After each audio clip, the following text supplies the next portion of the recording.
हो भाई मेरे वैष्णव कहिए वाको, निर्मल जाकी आत्मा निच कर्म के निकट न जावे, जाए पहचान भई पार ब्रह्म। इसक लगाए प्यासों पूरा, खेले अबला होए अहनिश, वो अंधे अज्ञानी बर में भूले, पर या ठौर प्रेम को रस, पर या ठौर प्रेम को रस। बोलो श्री प्राणनाथ प्यारे की जय। परमादरणीय सुंदर साथ जी, हम महामती प्राण जी का इन चौपाइयों को लेकर के बीतक के मजल से देखें तो प्राण जी सूरत पहुँचे हुए हैं। सूरत मतलब 1729 में, और सदगुरु श्री देवचंद्र जी महाराज पूरा अपने जीवन में जो उन्होंने साधना से जो प्राप्त की, धनी की जो मेहर, उनकी कृपा को, और वो सारा महामती प्राण जी ने सदगुरु से प्रसाद तो मिली, लेकिन धाम धनी अक्षराधीश सिद्धार्थ जी महाराज ने भी और महामती प्राण जी के ऊपर इंद्रावती आत्मा के ऊपर बख्शिश जो किए, वो प्रसाद बांटते हुए सूरत पहुँचे हुए हैं। तो वहाँ महामती प्राण जी के जीवन में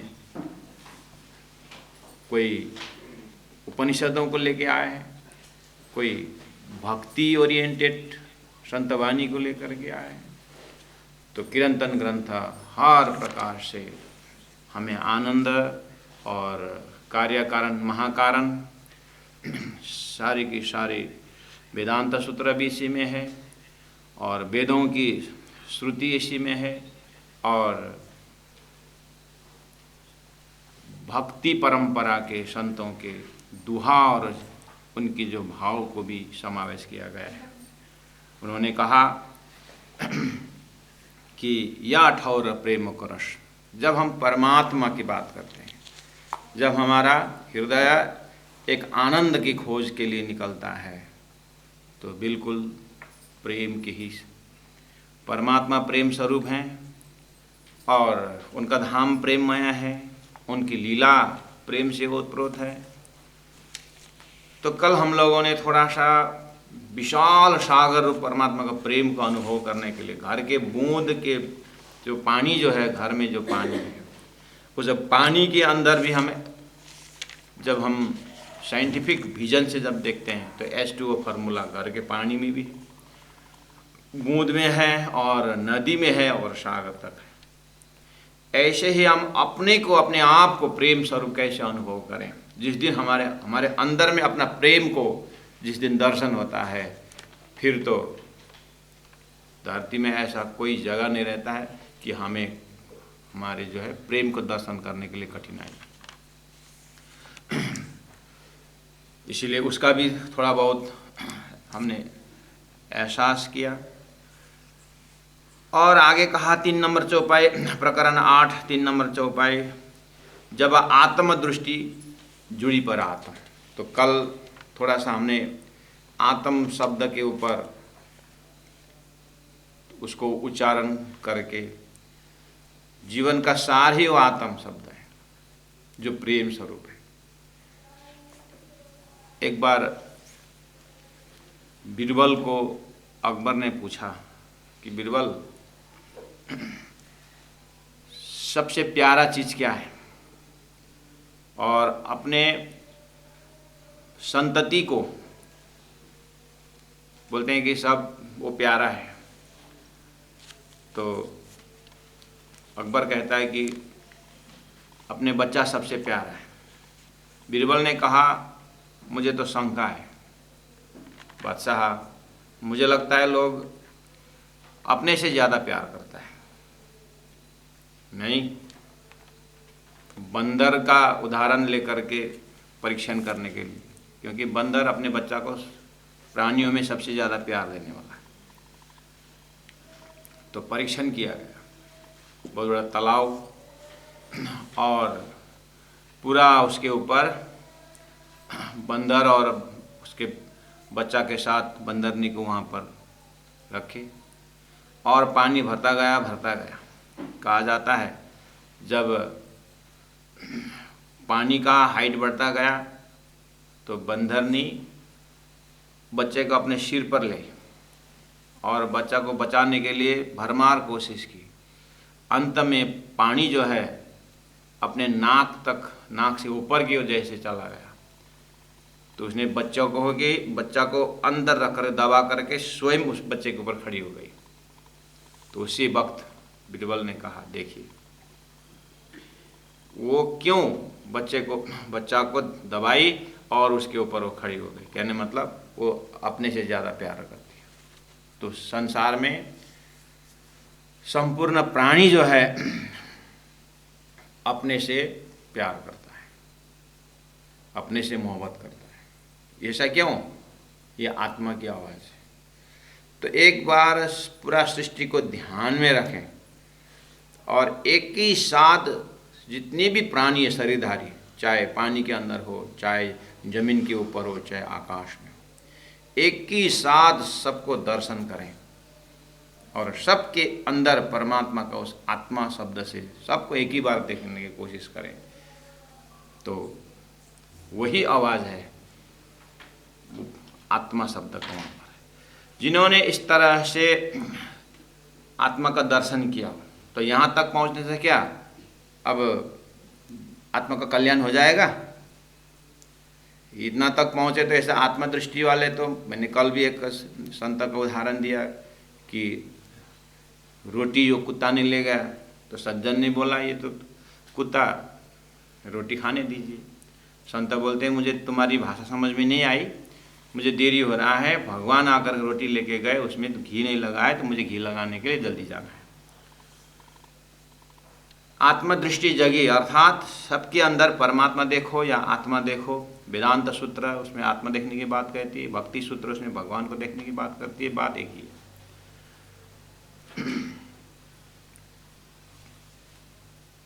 तो वहाँ आत्मा के वहाँ पर अगर हमारा रेस्टिंग पॉइंट हुआ, तब तो फिर हमारा पूरा बर्ताव, हमारे बोली में मिठास, क्योंकि सामने वाले कौन सुन रहा है, वो जो वहाँ से गाली देगा तो हमारा ये आत्मदृष्टि का जो कवच है वो हमारे कान में, गुणांग इंद्र में ऐसा बैठ जाता है कि उसका गाली हमारे अंदर घुसने देता ही नहीं।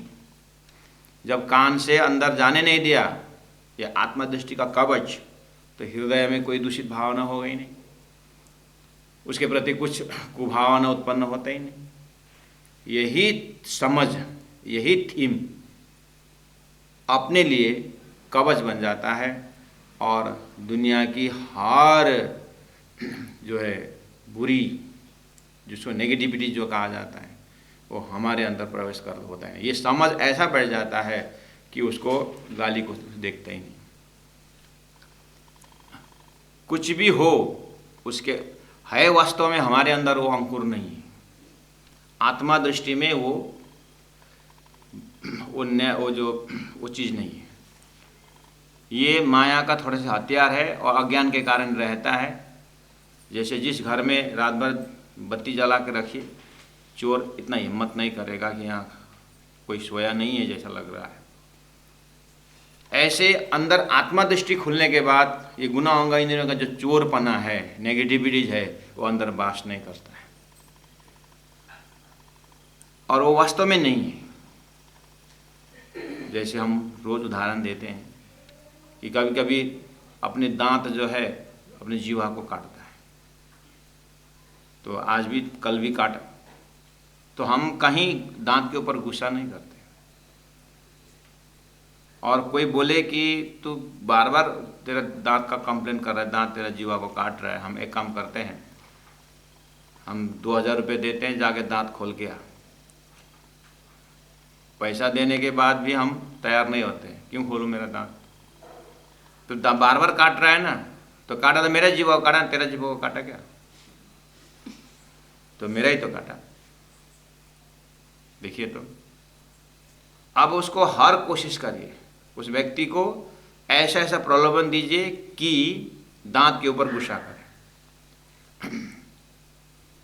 मतलब दांत के ऊपर क्रोधित हो जाए, उसको आप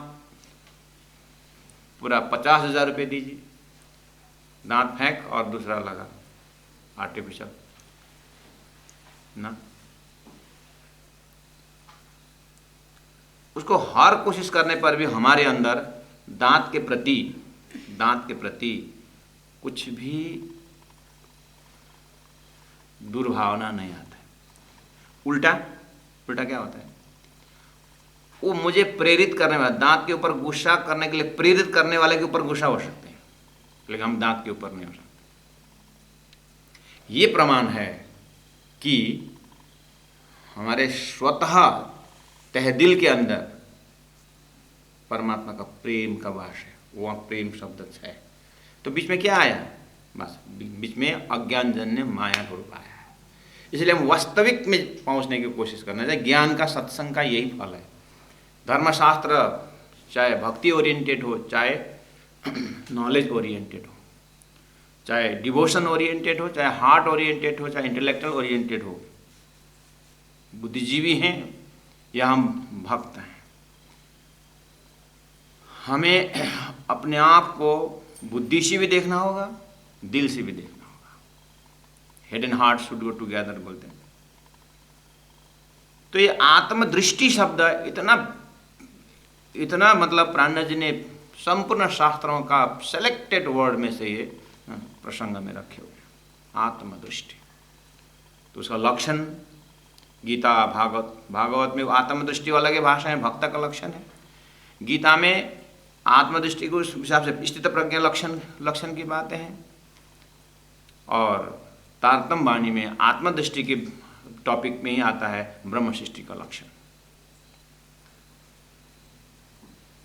तो हम उस चीज को, उस लक्षण को तो श्लोक भी याद हो सकता है, प्रसंग भी याद हो सकता है, ठीक है, लेकिन हम अनुभव कैसे करें? तो मैं नजीक से अनुभव कराने की कोशिश कर रहा हूं कि अपने ही गुणांग इंद्रियों के ऊपर हम देखते हैं। तो मैंने कहा कि इस तरह से दांत और जीवा के संबंध को देखते हुए भी हमारे अंदर कहीं ढूंढिए, अंदर पर्सनालिटी में, अपने व्यक्तित्व में, सुबह शाम दिन में कहीं भी किसी भी टाइम कोई ऐसा क्षण खोज ढूंढिए अपने अंदर कि आपने दांत ने जीवा को काटने पर दांत के ऊपर गुस्सा किया, और क्षण आप ढूंढिए, आपको नहीं मिलेगा अपने पर्सनालिटी में, कहीं नहीं मिलेगा।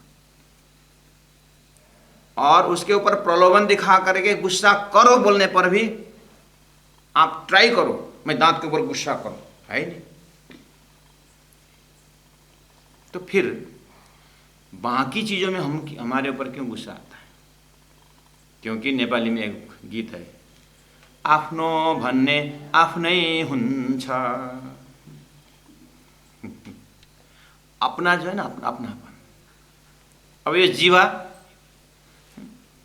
अब ये भी दांत ने काटा, जीवा दांत के ऊपर गुस्सा करना चाहिए ना? अगर दांत में कुछ घुस गया, फॉरेन पार्टिकल कुछ घुस गया ना अंदर दांत में, तो जीवा हर कोशिश करके उसको निकालना। दांत बेचारा परेशान है तो जीवा आकर के हेल्प करती है। अभी इतना काटा था तो जीवा गुस्सा नहीं करती दांत के ऊपर। प्यारे सुंदर शाह जी, ये एक गुणांग इंद्रिय अपने शरीर के अंदर 25 प्रकृति के अंदर हम इतने व्यापक हैं, इतने अपनेपन से व्यापक हैं। हाथ, एक हाथ दूसरे हाथ को सपोर्ट देता है। प्रत्येक चीज जैसे मन ने सोचा, जाऊं पैर चालू हो जाता है, उसको देखो आंख खुल जाता है। हर इंद्रिय कितना सिस्टमेटिक, इस जीव के ब्रह्मांड में इतना सिस्टमेटिक है हमारे अंदर। तो ऐसे परमात्मा के हुक्म से सारा विश्व सिस्टमेटिक है, सारा सृष्टि इतना सिस्टमेटिक है। आखिर ये सृष्टि परमात्मा के वजूद तो, परमात्मा के शरीर है। इस तरह हम जब पिंड से ब्रह्मांड के साथ जुड़ जाते हैं तो हमारा छोटा सा जीव जो है वो ईश्वरत्व का दर्शन करता है। ये उदाहरण है, और तारतम्य में आइए, जब उसे इस तरह जागृत जीव जो ईश्वरत्व से दर्शन करने का लायक हो गया, तो परमधाम की सूरता जब उसके अंदर आता है तो सूरता परात्म में जुड़ करके दिव्य परमधाम का दर्शन करता है। इसीलिए धनी ने कहा, जब आत्म दृष्टि जुड़ी परात्म, परात्म शब्द है मामति प्राणनाथ जी की वाणी, अर्थात तारतम्य अप्रोच में आत्मा के साथ सीधा परमात्मा से नहीं है, आत्मा और परमात्मा के बीच में परात्म शब्द है जो इसकी यूनिकनेस है। तारतम के एक यूनिकनेस शब्दों में है कि वह परात्म शब्द है। अर्थात हम सोया हुआ शरीर के अंदर जो चेतना है उसका स्वप्न में, उसका भास स्वप्न में गया है। इसलिए बात स्वप्न के जब करेंगे तो स्वप्न में गई हुई जो सुरता है उसका परात्म है सोया हुआ शरीर की चेतना। ऐसे ये खेल देख रही जो आप अपने परात्म शरीर में देखेंगे तो सुरता ये खेल के अनुभव कर रही है। उसी को परमधाम के भाषा से, महाकारण के भाषा से वो आत्मा है। और संसार में जो नाटक है इसके अंदर जड़ और चेतन है, वो नारायण का रिफ्लेक्शन है, अक्षर ब्रह्म का सपना का चेतना है। वो चेतना जो है जीव होकर के बैठा हुआ है, यानी अज्ञानी होकर के बैठा हुआ है। उसको जब ब्रह्म सृष्टियों के ज्ञान से जब वो दीक्षित और शिक्षित हो जाती है तो ये उत्तम जीव कहलाती है। ये उत्तम जीव को ही फिर क्या बोलेंगे? जीवात्मा। अर्थात वो जीव बना गया, ये भी आत्मा बन गया। और परमधाम के जो भ्रमित राज्य के हुक्म से जो सुरता आई है वो भी राज्य के हुक्म से परात्मा से आत्मा लेवल में आई है, और जीव लेवल से आत्मा लेवल में गया है। तो स्वप्ना का जीव और परमधाम की सुरता का जो मिलन हो जाता है तो कहा जब आत्मा दृष्टि जुड़ी परात्मा। इसलिए संसार में आत्मज्ञानी बोलते हैं। आत्मज्ञानी ही पूर्ण विराम नहीं है।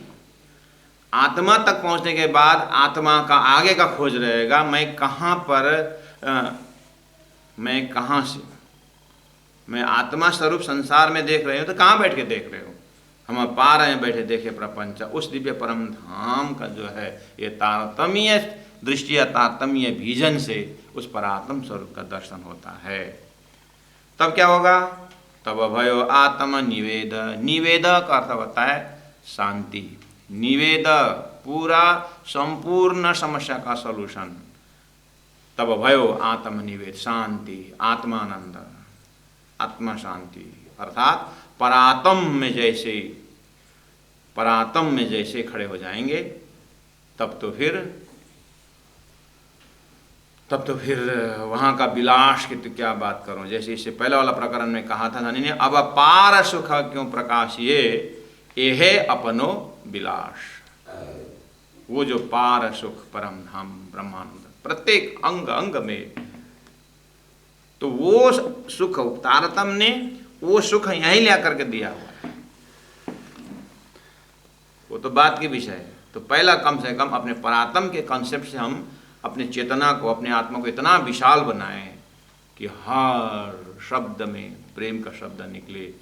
जेने दर्शने नेत्र ठरे अने वचन कहे ठरे अंग। धनी ने कहा कि जिसको देखने से उसके आँख में भी प्रेम का दर्शन, उसके कान में भी प्रेम का दर्शन, इस तरह से ऐसे अवस्था प्राप्त करने वाले संत संसार में हुए। लेकिन महामति प्राणनाथ जी कहते हैं ये सबको होता है, लेकिन तारतम सबको होता है। मतलब जो इस तरह से साधना में निकलते हैं, आत्मज्ञान में, आत्म तत्व में पहुंचते हैं, उनको सब ये अनुभूति होती है। लेकिन प्राणनाथ जी आगे एक स्टेप कहते हैं ये खाली एक स्वप्न अवस्था के अंदर का दर्जा है, उसको जागृत नहीं बोलते हैं। जब तक तारतम द्वारा स्वप्निक ब्रह्मांड का मूल कारण, मूल ब्रह्म तत्व परब्रह्म परमात्मा के साथ जब तक मुलाकात नहीं होती है, आत्मा में ही पहुंचने से आत्मा का कल्याण नहीं। हाँ, आत्मदशा हो जाता है, लेकिन उसके उनके लिए मोक्ष शब्द भी मज़ा नहीं आता है। उसका मोक्ष मिल गया ऐसा भी नहीं होता है। कोई बंधन में हो तो उसको मुक्त है, वो मुक्त ही मुक्त है, बस उसका प्रेम का दर्शन हो जाए। तब भयो आत्मनिवेद या विद लोक लखे नहीं कोई। प्राण जी ने कहा ये तो तरीका है, ईशक लगाए पिया सो पूरा अबला होए है निशा, वो तो है। और जाए पहचान भाई पार ब्रह्म तो नीचा कर्म के निकट नहीं जाएगा वो, ऐसा तो है। और आत्मदृष्टि जब परात्म से जुड़ जाती है तो आत्म शांति हो जाती है, वो तो ठीक है, बता दिया। लेकिन या विद, ये तरीका या विद, ये प्रकार जो है लोक लखे नहीं कोई, लोगों को ये पता ही नहीं है। लोगों को पता ही नहीं। या भी तो लोक लखे नहीं, ये तरीका को कोई पहचान ही नहीं। क्या प्रमाण है? नहीं पहचाने, किसी को भी नहीं पहचाने नहीं बोल रहा हूँ, प्राण जी कहना है, किसी को भी पहचाने नहीं बोल रहा हूँ। तो पहचाने हैं लेकिन परखता नहीं परखा, जो पहचान वो नहीं पहचाने। क्यों?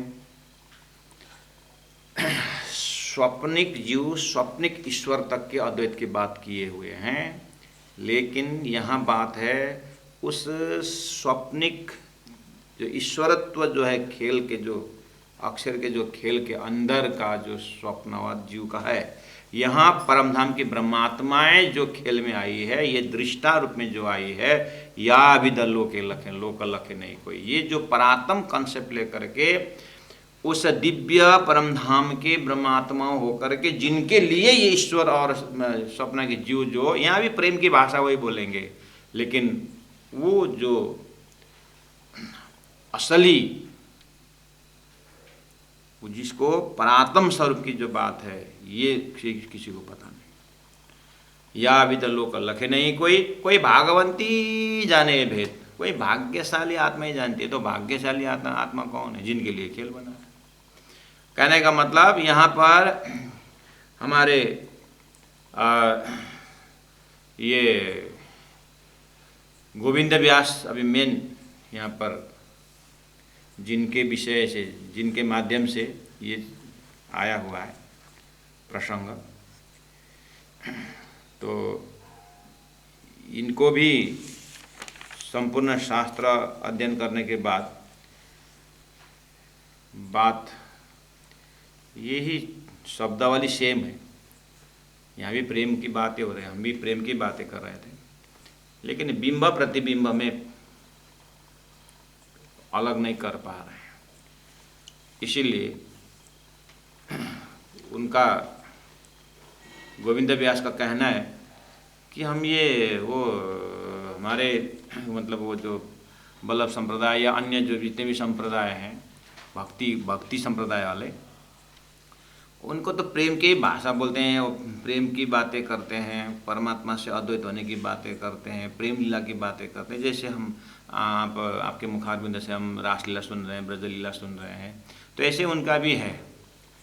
तो लेकिन वो जो बिंब और प्रतिबिंब की जो बात है, वो उनके दिमाग में किसी ने बताया नहीं जैसा लगता है, क्योंकि मैं भी उसी रास्ता से होकर आ रहा हूँ।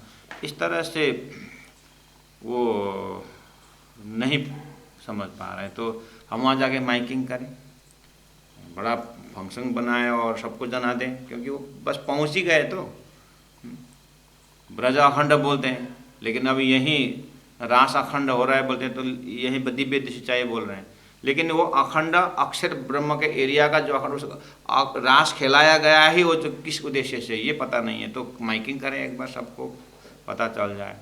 तो प्राण जी बोलते हाँ हाँ हाँ गोविंद व्यास, तेरी भाव तो बहुत अच्छा है, लेकिन ये कोई भागवंती जाने भेद, ये भेद जो है ना, वो कोई भाग्यशाली जीव ही जानता है। अभी समय नहीं हुआ है, अभी तारतम्य तो श्री ब्रह्म सृष्टि के लिए ये प्रयास चल रहा है। कोई ब्रह्म सृष्टि भाग्यशाली, कोई ब्रह्म सृष्टि तो भाग्यशाली है ही।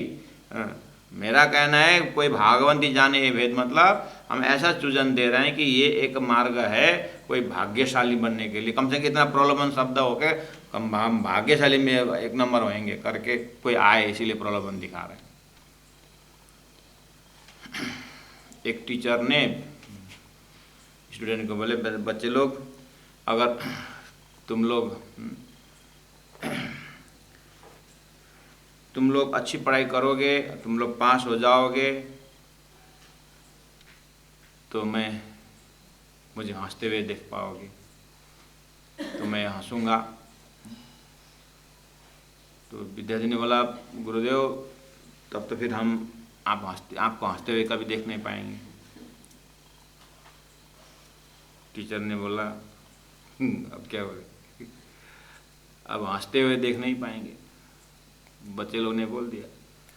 टीचर बोलते हैं, देखो भाई, मैं तो तब भी हंस रहा था, अभी भी हंस रहा हूँ, और बाद में भी हंसूंगा। मेरा तो ये प्रलोभन था कि तुम पास हो जाओगे, लेकिन तुमने तो नहीं पास होने का कसम खा के बैठे हो। कोई भागवंती जाने भेद, मेरा कहने का मतलब है कि कोई भागवंती होने के लिए आगे आ जाए, भागवंती होने ही नहीं चाहते, कसम खा के बैठे हैं माया के जीव होकर के। तो इसका मतलब संकेत ये आया है कि कुरान में मोहम्मद बोलते हैं कि ये जो मैंने 10वीं 11वीं 12वीं सदी मेरे जाने के बाद एक विचित्र ज्ञान आने वाली जो मैं संकेत बोल रहा हूँ ना, ये वही मोमिन ही समझेंगे। तो तत्कालीन लोगों ने बोले तो 1000 साल बाद उसमें हम नहीं रहेंगे। नहीं, तुम भी साधना करते रहोगे, जो मैंने रास्ता बताया हूँ, नमाज करते रहोगे तो तुम भी वापस हो जाओगे। मैं तो आऊँगा ही, मैं भी रहूँगा उस समय, लेकिन मेरे जाने का 1000 साल बाद। बाइबल में ईसा ने कहा कि I will come again to search my lost ship, मेरा खोया हुआ भेड़ को मैं ढूंढने आऊँगा।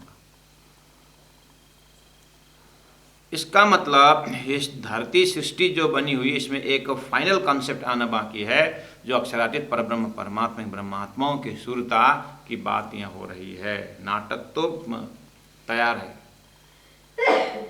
और उसको जैसे हम नाटक और रेसल होता है, उसके मैंने शुरू में ही उदाहरण दिया था कि वीआईपी आते हैं उसके लिए, इसी तरह यह एक भागवंती जन ब्रह्मात्माओं के लिए संकेत कर दिया। आगे 4 नंबर चौपाई में कहते हैं, जब वैष्णव अंग किए री अप्रश। सुंदर साथ जी, ये जो 8वां प्रकरण जो चल रहा है, इसमें ज़्यादा मेहनत पड़ेगा, क्योंकि ये अब 8 नंबर प्रकरण से 14 नंबर प्रकरण तक, अर्थात 7 प्रकरण एक ही भूमिका में जाना है। तो ये पहला वाला प्रकरण में सभी प्रकरणों का शब्दों जो आने वाला है उसको यहीं पर व्याख्या करना होता है, इसलिए थोड़ा समय लग सकता है। और जैसे ही प्रसंग रिपीटेशन हो, अन्य प्रकरण जाकर के उस प्रसंग रिपीटेशन होता है, उस समय फिर आगे जल्दी बढ़ना होता है। ये टीचिंग सिस्टम में यही ज़्यादा करते आए हैं गुरुजनों ने, तो उस चीज़ को हम भी अनुभव कर रहे हैं। तो धनी ने कहा, जब वैष्णव अंग केरी अप्रश, हे वैष्णवजन, हे वैष्णवजन, अब आप लोगों के ये पवित्रता, जब वैष्णव अंग कियरी अप्रश, अप्रश मतलब शुद्धता, अप्रश का अर्थ होता है शुद्ध पवित्र। तो ये जो वैष्णव जन आप लोग शरीर को शुद्धि कर रहे हो, अशुद्ध को दूर कर रहे हो, तो शुद्धि जो कर रहे हो, विचित्र टाइप का शुद्धिकरण है आपकी। प्राणनाथ जी का यह मकसद ये नहीं कि बस शरीर को शुद्धि रखना ही नहीं है, गुणांग इंद्रियों को शुद्धि रखना ही नहीं, ऐसा नहीं बोल रहे हैं, करना है। लेकिन आप लोग की जो शुद्धिकरण है, शरीर तो एक साधन परमात्मा को भजन भक्ति करने के लिए मिला हुआ है। गुरुजी मंगलदास जी ने कहा, साधन को साध्य मत बनाओ, साधन को साध्य मत बनाओ। गाड़ी हमने खरीद के लिया है, वो साधन है जिसमें बैठ करके हमें लक्ष्य तक पहुंचने के लिए सुविधा हो, जल्दी हो, इसीलिए वो साधन लेके आए। गाड़ी साधन लेके आए, और घोड़ा हम जो खरीद के लेके आते हैं, उसके ऊपर बैठ करके लक्ष्य तक पहुंचने के लिए घोड़ा खरीद के लिए आए, ये साधन है। ऐसे जीव ने ये शरीर जो मिला हुआ है उसको, ये परमात्मा तक पहुंचने के लिए साधन है। अब साधन को ही साध्य मत बनाओ, कहने का मतलब सुबह से शाम तक इसी को ही धोते रहो, धोते रहो, धोते रहो। शरीर को शुद्धिकरण करके बाल्यावस्था अभी तक कितने बार साफ किए, पवित्र हुआ है? ये तो अवगुण को ही काया। लेकिन जब बाहर हम जब देखते हैं कोई संप्रदाय या कोई मतलब भक्त का ऐसा है कि सुबह से शाम तक इसी में लगे हैं, इसी में लगे हैं, पवित्रता तो करना है, लेकिन ये क्या है? उसी में लटके रहे। गाड़ी खरीद के ले आए, गैरेज से निकले, साफ किया, फिर गैरेज में रखा, गैरेज ने फिर साफ किया वहीं पर, अरे गाड़ी लेके जाओ ना, लक्ष्य तक पहुँचो। ऐसे ही शरीर से भजन भक्ति, वो ज्ञान है, उपासना है, आगे जा प्रेम भक्ति के लक्ष्य कितने रास्ता है ऊपर आगे जाने का, बस उसी में लगे साफ सफाई के बैठे।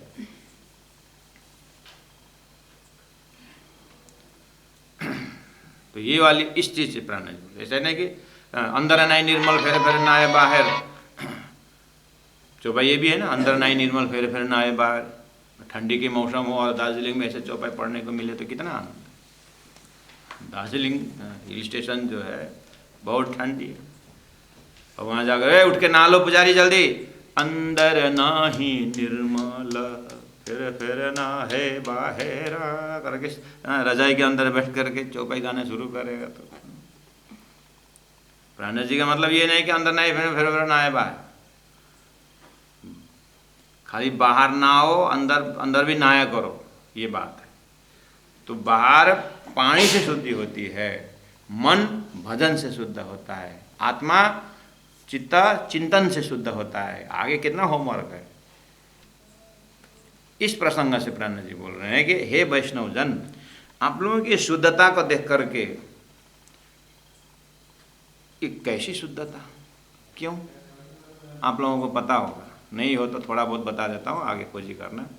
ऐसा साधन है कि वो रात को जितनी भी बर्तन जो है जो धो धा के रखे हैं, अब वो रात को बर्तन जूठा नहीं छोड़ना, तो साफ करके रखें। अब सुबह उठ करके सभी बर्तन को फिर पानी डाल करके पानी से लगा के धोना पड़ता है। अब जिस वैष्णव के घर में 6 किलोमीटर से पानी लेके आना पड़ता है, वो 2-2 टाइम धोने लगेंगे, तो जीवन तो बर्तन साफ करते ही चला गया ना।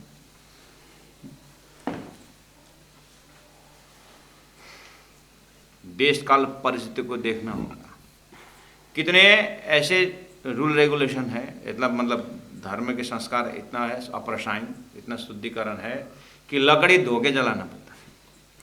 सब लकड़ी ठीक किया, टुकड़ा टुकड़ा किया, उसके बाद पानी में धोया, धो करके फिर अग्नि में लगाना पड़ेगा। अब उसमें से धुआं आना नहीं चाहिए, अशुद्ध। अरे उसके बाद भोजन बनाने में लकड़ी धो के जलाए, ठीक, बर्तन धोए, सब ठीक। उसके बाद अब सब रेडी हुआ ना, बस अब नहाना पड़ेगा। और नहा के कपड़ा सूखना नहीं चाहिए, गीली कपड़े में ही अग्नि जला करके भात तैयार होना पड़ेगा। अगर बीच में कपड़ा सूख गया, भात नहीं बनाया, तो फिर नहा लो, फिर गीली कपड़ा से छोड़ना। ऐसा नियम है। हमारे गुरुजी मंगलदास जी के ज़माने में ऐसे एक महात्मा जी आए थे और गुरुजी के साथ 6 महीना रहे, और वो स्वयं पाके थे। स्वयं पाके भी कैसे कि बस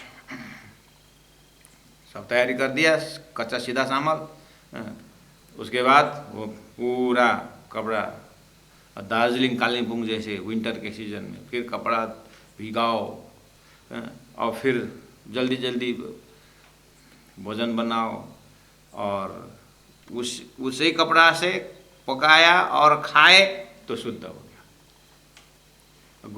गुरु महाराज सब तैयार कर देते थे, और वो जो भोजन बना रहे हैं बेचारा, अब उनको तो छोना नहीं है। वो शायद कोई संप्रदाय से दीक्षित थे, गुरुजी के साथ सत्संग करने आए थे। तो गुरुजी लाठी लेकर के उनके भोजन के पास जाते थे जहाँ बना रहे हैं। गुरुजी बताए, पंडित जी मैं स्पर्श कर दूँ, मैं छूँ करके आगे बढ़ते थे। पंडित जी ने करके थे। गुरुजी मजा करते रहते।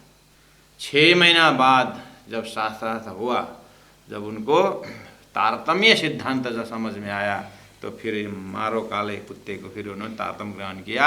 उसके बाद हम उस समय तो हम भी बड़े हो गए, तो हमारे साथ जब बात होती थी तो वो बहुत मतलब हम लोगों से तुम लोग तो कितने भाग्यशाली हो, समय में तुमको तारतम्य मिला है, समय में विवेचन खुल गया, हमारा तो इतना समय ऐसा बेकार गया, कहाँ है, कहाँ राज्य का प्रेम, कहाँ परम धाम का प्रेम, यहाँ कहाँ शरीर का शुद्धिकरण। अरे भोजन जो बनाए, जिसने बनाए भाव भक्ति से बनाए, हमारा तो उस भोजन आहार उतना करके भजन भक्ति में लगना चाहिए था, भोजन में ही जीवन गया।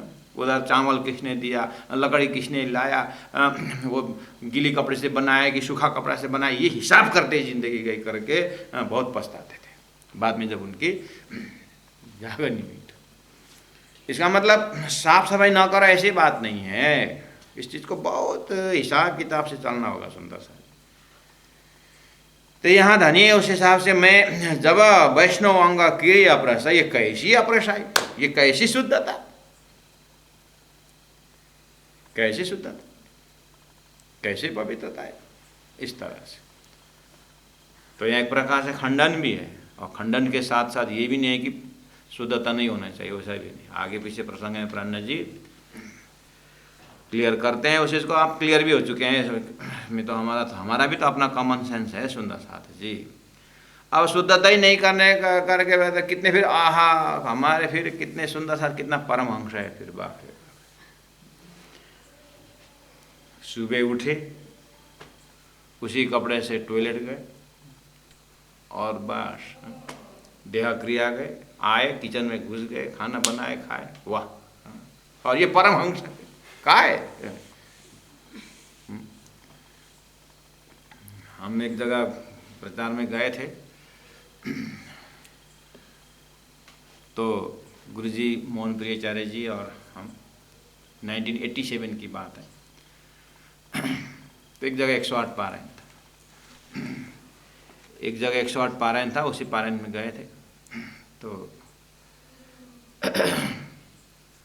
वहाँ कोई लोकल पंडित जी थे वहाँ, और वहाँ उस जगह में ये घर बढ़िया बहुत सुंदर घर, लेकिन सुबह जो देह क्रिया का जो है घर में टॉयलेट बाथरूम नहीं, बाइक देंगे, चाबी देंगे, दाना दे, गाड़ी लेके जाओ, लेकिन लोटा लेकर मैदान जंगल ही जाना होता है। तो जैसे तैसे मैनेज हो गया, लेकिन 8 बजे करीब हुआ था। अब पारायण में जाने के लिए मोहन गुरु जी पूरा नहा धो के एकदम बढ़िया कपड़ा उपड़ा पहन के और राज्य को दर्शन करने के लिए, पारायण दर्शन करने के लिए जा रहे, निकल रहे थे। तो परम आदरणीय परम धामवासी लक्ष्मीदास बाबा जी भी थे, उसी कार्यक्रम में नौतनपुरी से गए थे। तो अब बाबा जी को साथ में जाने के लिए हम खड़े थे, बार साथ में जाएं बाबा जी के साथ करके बैठे थे, 5-6 संत थे। उससे एक दिन पहला जो है रात्रि को गुरुजी ने, मोहन गुरुजी ने प्रवचन दिए थे। तो वो फर्स्ट प्रवचन था। उसके बाद सुबह हो गया। अब वो प्रवचन में कौन कौन थे, कहाँ थे, तो रात्रि प्रवचन थे, हमको इतना ध्यान नहीं रहा। सुबह आंगन में खड़े थे, बाहर कार्यक्रम में जाने के तैयार थे। एक पूरा धोती उती एकदम पहने हुए, एकदम चकाचक, वेस्ट कोट भी लगाए थे एकदम बढ़िया, माला वाला कंठी सब है। तो उधर से मैदान से आए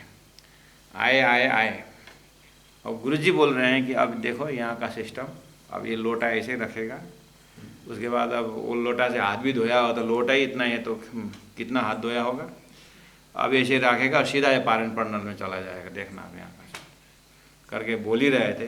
लोटा जैसे रखे, अरे महाराज जी कल आपका प्रवचन तो इतना सुंदर प्रवचन महाराज जी, आपको तो चरण पकड़ना चाहिए। मैं हाँ ठीक है गुरु जी भाग रहे हैं, नहीं आपसे तो गले लगना है। गले लगी तो गए गुरु जी बोले हाँ बोले वो मैदान जाता है, नहाना हमको पड़ता है। गुरु जी ने बोले फिर नहाए धोए, फिर कपड़ा और हमारा ड्यूटी हजूरी कपड़ा धोने का, प्रेस लगाने का। अब हमारा भी तो काम बढ़ गया, नया प्रेस करके एकदम बढ़िया गुरु जी के लिए तैयार करके निकले। अब हमारा भी काम बढ़ गया, फिर कपड़ा धो, फिर सुखाओ। अब तो ये शुद्धिकरण ये कैसे अप्रसाई बोलने का यहाँ नहीं हो। इसीलिए अति सर्वत्र वर्जयत जैसा ही ये जो शुद्धिकरण का अब लिमिटेशन कहाँ तक है सुंदर साथ जी, इसमें थोड़ा सा अनेक बार क्रश क्वेश्चन भी आ सकता है, फिर भी कॉमन सेंस है, फिल्टर करना है। तो फिर नहा धो करके फिर कार्यक्रम अटेंड करने गए थे। हाँ, तो जब वैष्णव अंग केरी अप्रश, एक कैसी अप्रश आई, ये क्या, अरे भाई परस भयो जाको पुरुषोत्तम सो बाहर न देवे देखाए, परस भयो जाको पुरुषोत्तम सो, जिसका स्पर्श यानी साक्षात्कार हुआ परब्रह्म परमात्मा के साथ, वो संसार में ये सब बाहर न देवे दिखाई, वो बाहर दिखा करके देख हम परमात्मा प्राप्त कर, हमारा लक्षण ऐसा है करके वो ढोर ढंडा नहीं पीटेगा, वो चौराहा में जाकर चिल्लाएगा नहीं। अच्छा, अरे अहनिश आवेश हुआ अंग में, अहनिश रात्रि और दिवस, आवेश परमात्मा का जोश, परमात्मा के ज्ञान का जोश, परमात्मा का प्रेम का जोश, परमात्मा का स्वरूप श्रृंगार, वो आवेश हुआ हुआ अंग में, अंतस्करण में, जिसका उसको जैसे मद चढ़्यो महामत, यहाँ महामत शब्द जो है महामति ही है, महामत मतलब महान बुद्धि के सागर ही है शब्द, लेकिन प्रसंग यहाँ पर क्या आ रहा है, जिनके अंतस्करण में परमात्मा का प्रेम और ज्ञान का आवेश शक्ति जब अंदर होता है तो उसको तो जैसे मद चढ़्यो महामत, वो तो ऐसे मस्ती में चढ़ेगा कि उसको पता ही नहीं चलेगा कि मेरा शरीर कहाँ है, क्या कर रहा है। मद चढ़्यो महामती भाई, देखो ये मस्ताई, वहाँ भी है मद चढ़्यो महामती भाई। ये महान बुद्धि के सागर अर्थात ये परमात्मा ही सबके बुद्धि के सागर है, परमात्मा ही प्रेम के सागर है। उस चीज़ को जिन्होंने अनुभूति की, उसको तो वो तो ऐसे मद में रहता है कि उसको तो पता ही नहीं चलता है कि संसार में क्या खा रहा है, क्या कर रहा है। प्राणनाथ जी के प्रसंग क्यों बोलना पड़ा बीच में? वहाँ अभी अभी गोविंद व्यास ने लेके गए थे ना, वहाँ स्वामी लोग बैठे थे, पहुँचे हुए वहाँ स्टेज में बैठे हैं, और उनके शब्दावली, उनका जो है प्रवचनों का सब देखते हैं कि पूरा प्रेम रस में बातें करते हैं। प्रवचन तो एकदम धड़धड़ाधड़ है प्रेम की, लेकिन जैसे नीचे उतरे जो है दुनिया भर का उन लोगों का एक भक्ति परंपरा के अंदर भी अनेक प्रकार का कर्मकांड को रख करके भक्तों को भी ऐसे गए। कहाँ प्रेम रस, उसका चैप्टर ही अलग है, उसे उसी प्रसंग में रखना चाहिए। तुम लोग प्रेम में कर्म कांड प्रवेश करा करके उस नीरस के लिए रसपूर्ण वो परमात्मा का प्रेम का चैप्टर है, लेकिन तुमने तो नीरस के ऊपर और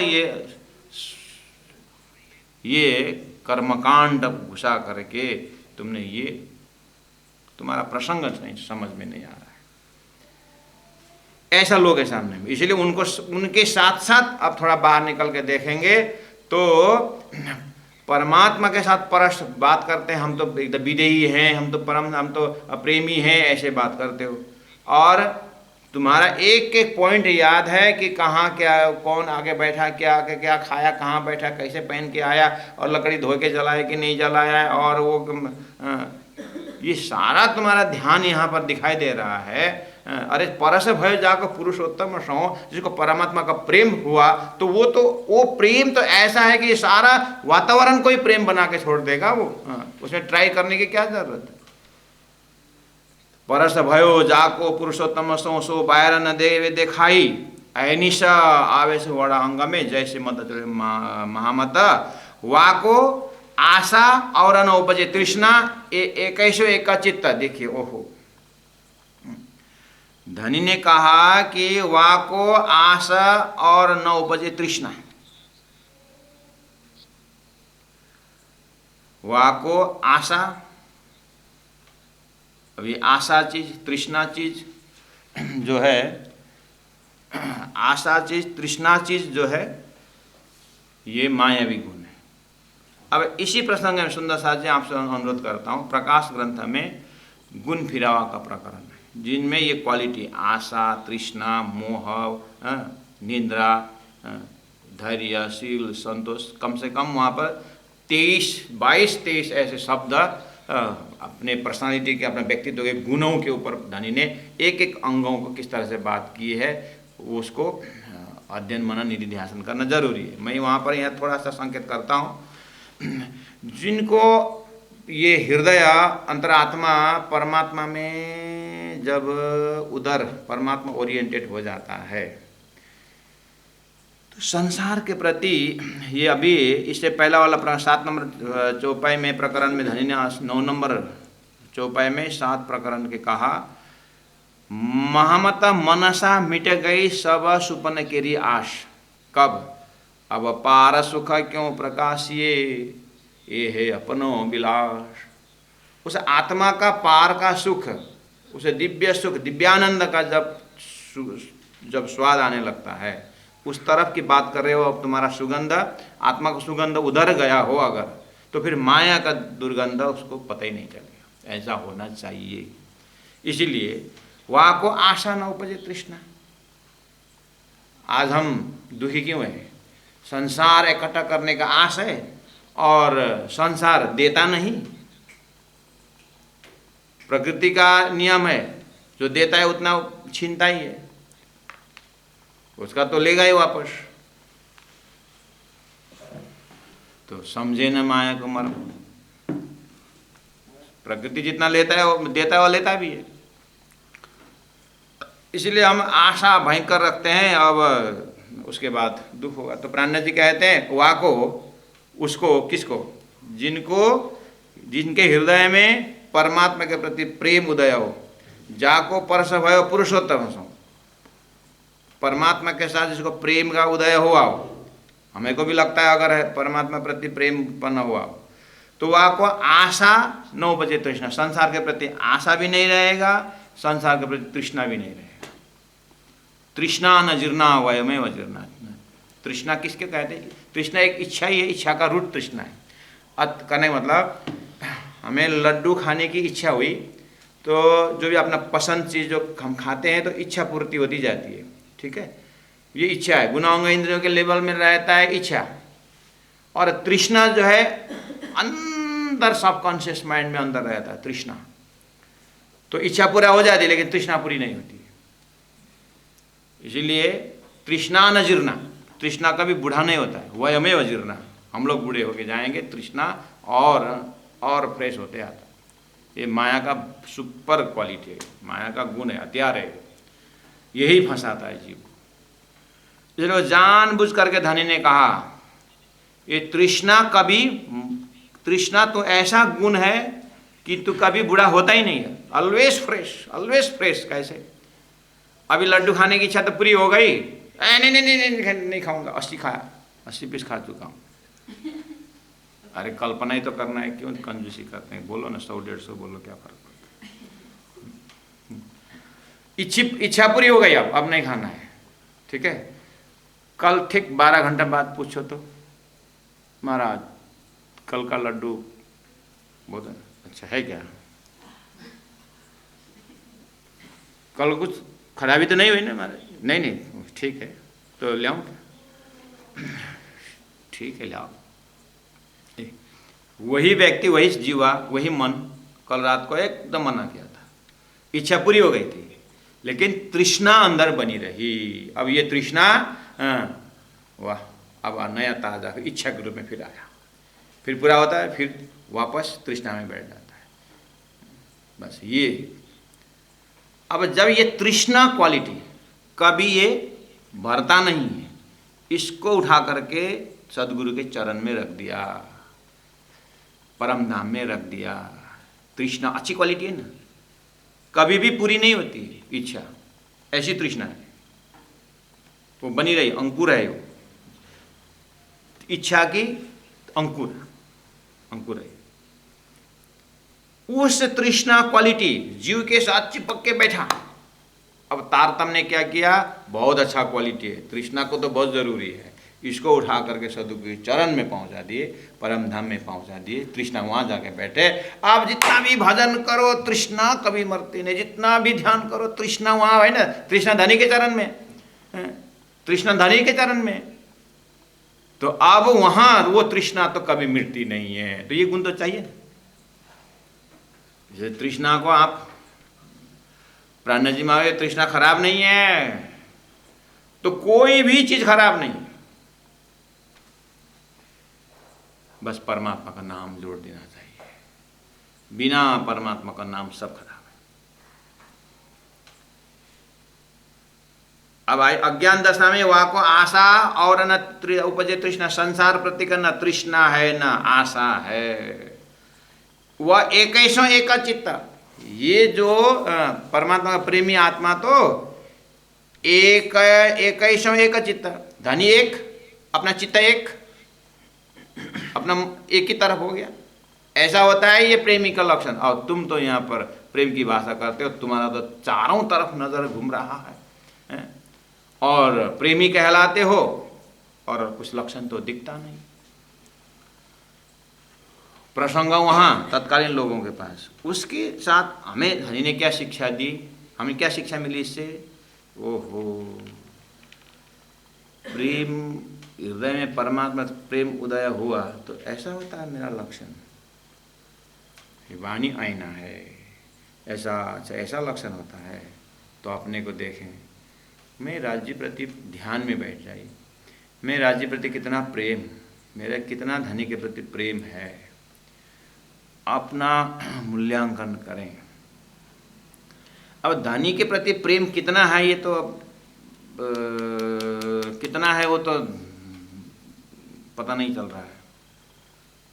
कैसे मैं बोलूं कि मेरे पास धनी के प्रति कितना प्रेम है, कितना झुकाव है। लेकिन एक चीज़ हम महसूस कर सकते हैं, वो चीज़ पकड़ में नहीं आया अगर, तो उसको देखने का दूसरा लक्षण है, मुझे संसार प्रति कितना आशा है, अपने बच्चे के प्रति कितना आशा है, अपने शिष्यों से कितनी आशा रखें। गुरु हो तो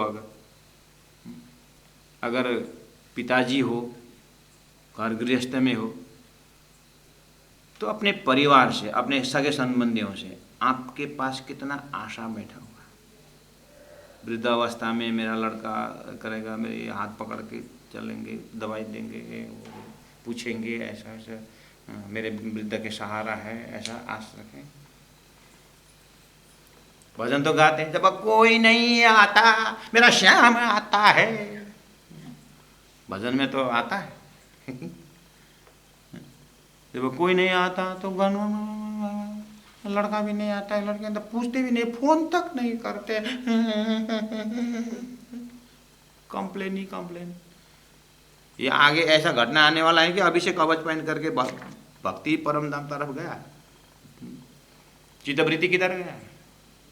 आगे ऐसा आने वाला संकेत अभी मिल जाता है, अपने को मेजरिंग रॉड पता चल जाता है कि आगे मेरा क्या दशा होने वाला है। आशा कितने रखें? मैं बोल रहा हूँ परमात्मा राज्य प्रति मेरा प्रेम कितना है मुझे मालूम नहीं हुआ, लेकिन मुझे ये मालूम होना चाहिए कि मैं धरती के ऊपर, शरीर संसार व्यवहार के ऊपर कितना आशा रखा हूं मैं, और कितनी तृष्णा है मेरे अंदर। ये नहीं तो वो नहीं तो वो नहीं तो संसार मैनेजमेंट। घर में पंखा क्यों जोड़े? एक गर्मी से मर जाएंगे इसीलिए। एसी क्यों लगा है? गर्मी से मर जाएंगे। ये सारी व्यवस्था जिंदा रहने की व्यवस्था है, लेकिन कोई जिंदा रहा अभी तक?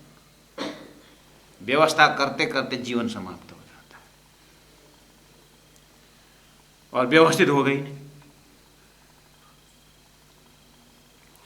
बालापन में खेल घुमाए कुछ न सुधारे काम, तरुण होए अकारत खोए मूर्खा ठो जाम, एक दिन जंगल में होगा मुकाम।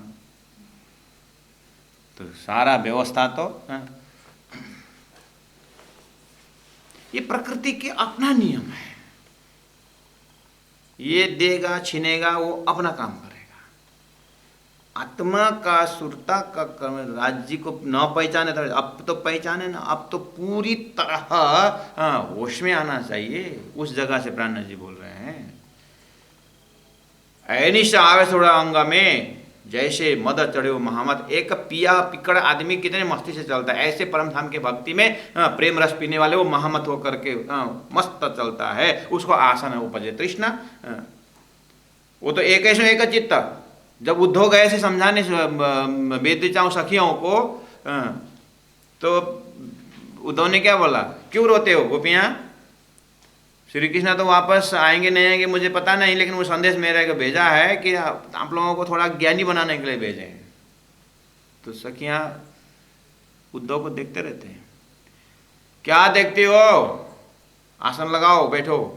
बैठ गए सखियाँ और बोले कि आंख बंद करो और ये नाक में देखो, अब अपने श्वास को देखो। आंख तो और बड़ा, गोपियाँ तो आंख और बड़े बड़े करके देखते हैं उद्धव। तुम्हें हिंदी नहीं आती और मुझे ब्रजभाषा नहीं आती, तो किस भाषा में समझाऊं? गोपियाँ फिर देखते, उद्धव एक बार फिर बोलो तो क्या बोलने को बोले, अपने ध्यान को अपने मन को यहाँ नाक के ऊपर रखो। उद्धव तुम्हारे पास तो बहुत सारा मन होगा, इसलिए कोई नाक में लगाओगे कोई कान में लगाओ। हमें तो एक ही मन था, लाला नहीं ले गए। अब हमारा और कौन है यहाँ लोग, हमें तो एक ही मन था, लाला ने ले गया। वो बात करो।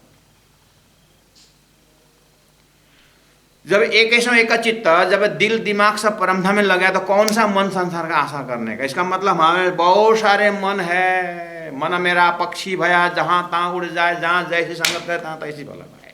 मन को हारे हारिए, मन को जीते जीत, मन ही देव सतसाई, मन ही करे भजी।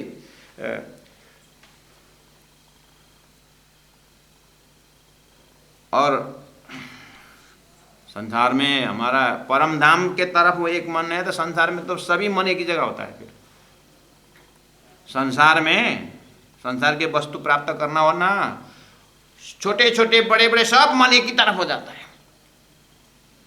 प्रकृति बहुत खतरनाक। धृतराष्ट्र कान वो आंख से अंधा है, लेकिन अंदर वृत्ति में देखे तो उसका लड़का पूरा अन्याय है, लेकिन उसका मुंह, पुत्र मुंह देखिए तो गलती देखता ही नहीं। तो सब गुनाहों का इंद्र की जगह लगा के नहीं लगा। दुर्योधन उसका हर प्रकार से अन्याय करना लगा, तो सभी एक, तो नेगेटिव में पूरी तरह एक जगह है। मतलब ये क्वालिटी है तो बस इसको ज्ञान द्वारा जब जग जाता है, सारी शक्ति जो है परमात्मा में, वो जिस तरह से मायावी वृत्ति पूरी तरह से संसार भूल करके एक जगह केंद्रित होने की गुण है, बस भक्त में भी है। आत्मा में क्यों नहीं है? तो वही तो क्वालिटी है। बस उस जगह से प्राण जी बोल रहे हैं कि जब हृदय में परमात्मा के प्रति प्रेम उत्पन्न हो जाता है, वह को तो आशा न उपजे तृष्णा, वह एकेशो एक चित्त, उसका एक ही चित्त था, वो धनीज के साथ तरह गया। कौन सी चित्त से संसार के आश करें, कौन से चित्त संसार में तृष्णा रखें, उस हिसाब से बोल रहे हैं प्यारे सुंदरदास जी। तो ये बहुत डेप्थ में है, फिर भी आप प्राण जी के साथ साथ जा रहे हैं। अब इन चौपाइयों को एकांत चिंतन करिएगा और ज़्यादा टेंशन भी नहीं लेना, अपने को हल्का से राज्य के ऊपर सौंप देना। और अपने चित्तवृत्ति, इतनी सारी वृत्तियां हैं, अब धीरे धीरे करके उसको परमात्मा तरफ लगाना होता है। और एक चीज़ मैंने कहा कि राज्य के प्रति मेरा प्रेम झुकाव कितना है, उसका मूल्यांकन मुझे संसार से कितना वैराग्य आया है। ये क्वालिटी है अपने में। हम जब छोटे थे तो जिन जिन वस्तुओं में हमारी आसक्ति थी, आज हम उसमें आसक्त हैं। कोई तो एक दो तो होगा ना अपने अपने ढूंढना जीवन में, किस चीज़ में हम आसक्त थे, आज उसमें नहीं है। बस इसका मतलब हमारे अंदर वैराग्य गुण है, हमारे अंदर निरासक्त गुण है। बस वो निरासक्त गुण 5 साल से लेकर के आज 20, 25, 30 साल में उसका हमने दर्शन किया। वो निरासक्त गुण अभी हमारे में, वो बीच में भ्रम में आया था, बाल बुद्धि में ऐसा ऐसा हुआ करके था, तो बाल बुद्धि चला गया तो किशोर बुद्धि भी नहीं रहा। नहीं, इसका मतलब यही आज हम जिस वस्तु में आसक्ति हो रहा है, समय बर्बाद हो रहा है, 80 साल के बाद में यही होता है। 80 साल जब आएगा जीवन में आज का हर चीज़ 20 दिखता है। तो ज्ञान वृद्ध उसी का नाम है। 80 साल का, 80 साल में होने वाले जो वैराग्य है वो 40 में ही लेकर के बाकी 40 साल जो अपने जीवन में वो भक्ति में लगाएगा, जीवन कल्याण होगा। इसी को नाम दूरदर्शिता है। दूरदर्शिता का मतलब क्या है? दुनिया भर का भविष्यवाणी जानते हैं लोग। वो तेरा जीवन में क्या हुआ, क्या होगा, सब मैं बता दूंगा। बोला तेरा बता पहला कि क्या होने वाला है।